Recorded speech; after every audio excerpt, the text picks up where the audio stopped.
Timothée Chalamet blazes onto the screen once more, and this time embodying musical icon Bob Dylan in a complete unknown. It may not be as comprehensive as you might hope, but is it still worth watching? Against the backdrop of a vibrant music scene and tumultuous cultural upheaval, an enigmatic 19-year-old from Minnesota arrives in the West Village with his guitar and revolutionary talent, destined to change the course of American music. As he forms his most intimate relationships during his rise to fame, he grows restless with the folk movement, and refusing to be defined, makes a controversial choice that culturally reverberates worldwide. So the cast is stacked. Not only do we have Timothée Chalamet, but this also features Edward Norton, Elle Fanning, Monica Barbaro, Boyd Holbrook, Norbert Leo Butz, Dan Fogler, and Scoot McNairy. This is also not the full story of Dylan, but instead it's a snapshot that captures his rise to fame and those around him at the time. Now, it's based on the novel Dylan Goes Electric, and since I haven't read that, I can't say how closely the film matches the novel. But staying true to the movie's title, Dylan remains enigmatic throughout the story, keeping him at a distant arm's length while still showering us with his quirks and songs. Now, Chalamet disappears into his role, sort of. While I could still see him within the role, he also morphs thanks to curly locks and the very signature sound that made Dylan so unique, which includes the singing. And at the very start of the movie, Chalamet, he was still visible for me. Then very quickly, as he plucks his guitar for Scoot McNairy's Woody Guthrie, all that faded away, and then the nasally melodies took over, and from that point on, he was Bob Dylan. I think it's also incredible that Chalamet is actually doing the singing. So to say the actor faded and became the character, I mean, it's equally as impressive for how he has to mimic the iconic sound. James Mangold directed this, and like some of his other character-driven films like Walk the Line, Girl Interrupted, and Ford v Ferrari, he's not hesitant to create intimate portraits of whichever actor he wants to have as the focal point, sitting on the actor for a long period to allow us to fully connect with the character and then be entranced by the performance. Whether it was Dylan performing, writing a song, even seeing another artist play on stage, the lockdown shots, they are beautifully framed and immerse us within the scene. Now, as I'd mentioned, Dylan doesn't get much backstory or development as a person.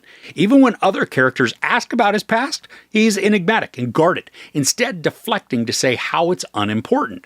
So to make up for this deficit in character information, we're also exposed to several other prominent artists of the time, each still lacking background, but delivering intriguing and engaging interactions that work to shape the time and experience. Now, Monica Barbaro does a spectacular job as Joan Baez. She's really playing the guitar and singing the songs, in addition to being a tumultuous partner with Dylan. Now, we don't have massive amounts of time with Barbaro, but she does make a lasting impact while she's present. She's got this no-nonsense persona and a sparring confidence. Now, one of the more understated but prominent characters is Edward Norton as Pete Seeger.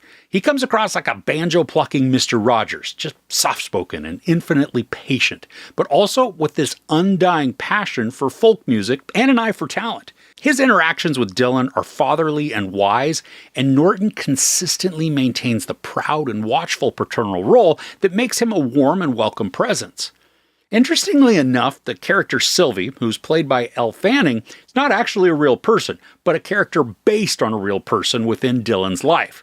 Now, it's intriguing to see how the only true relationships that the story allows us access to are with Sylvie and with Seeger, both wildly different and then almost identical at the same time. They both show huge concern for Dylan's well-being, giving advice and encouragement for him to be his true self, all while Dylan then fights against being anything that anyone wants him to be. I mean, we still get to see Dylan with other love interests, but these are generic and they lack the meaningful depth that we get to see within Seeger and Sylvie. One other performance is from Boyd Holbrook, taking on the role of Johnny Cash. And just like with most of the other characters, Cash isn't a major focus, but instead one more person of influence within Dylan's life who gives him the small nudges that he needs to take the next step. Now, Holbrook is fun to watch, especially in this scene where he's a bit hungover and he attempts to move his car. Each quick conversation with Dylan is packed with small encouragements, which then give him the nudges to push the boundaries. Now, despite this being 2 hours and 21 minutes, the storytelling is quick, never really stopping down to linger on a moment, instead bouncing us from show to meeting to songwriting or recording session, and then back again. And it sounds like this could be disjointed and a bit chaotic. But for me, I found it perfectly in line with maintaining the mystique and arm's length distance with Dylan that's shown throughout the movie. All of the snippets, they work together to build a cohesive and engaging story that's then helped along incredibly by the awesome music of the time. Now, I say this also as somebody who isn't a massive fan of Dylan's music. Here, the songs are part of the storytelling, illustrating the progression and evolution that he undergoes as he moves from folk minstrel to influential protest voice.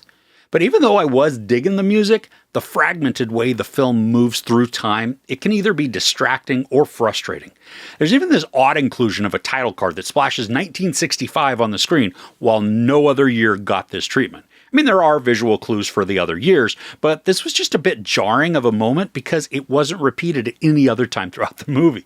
And I can totally see how not having a huge focus on all of the details of Bob Dylan's life, even for this small period of time, it could be a disappointment. Going into a biographical picture and not getting huge insight into the central figure, it's strange. But I think if you enter with the expectation that instead of a close examination of somebody, you understand that you're getting a glimpse into the maturity and growing influence of him, the film can be an extremely satisfying story.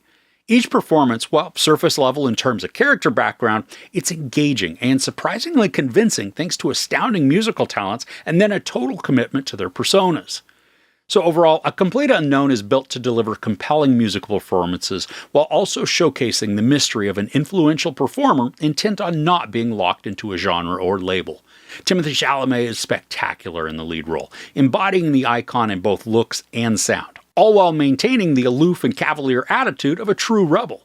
The lack of focus and depth on character backgrounds can be disappointing and is counterintuitive to a biographical picture, as are the snippets of time that were shown. But this form of storytelling also remains consistent with the film's title and the theme of Dylan never wanting to be locked into a predetermined identity, instead choosing to reinvent himself on a whim. James Mangold once again delivers a captivating character drama wrought with stellar portrayals of indelible icons, encompassed within a presentation that's filled with beautifully intimate shots. There's no sex or nudity, some profanity, and just a tiny bit of violence. I give A Complete Unknown 4 out of 5 couches. So are you a Dylan fan? Do you have a favorite song? Let me know what it is in the comments below. If you enjoyed this review, please give it a like. Also, don't forget to share and subscribe. I'm Chris. This is Movies and Munchies. Thanks for couching with me.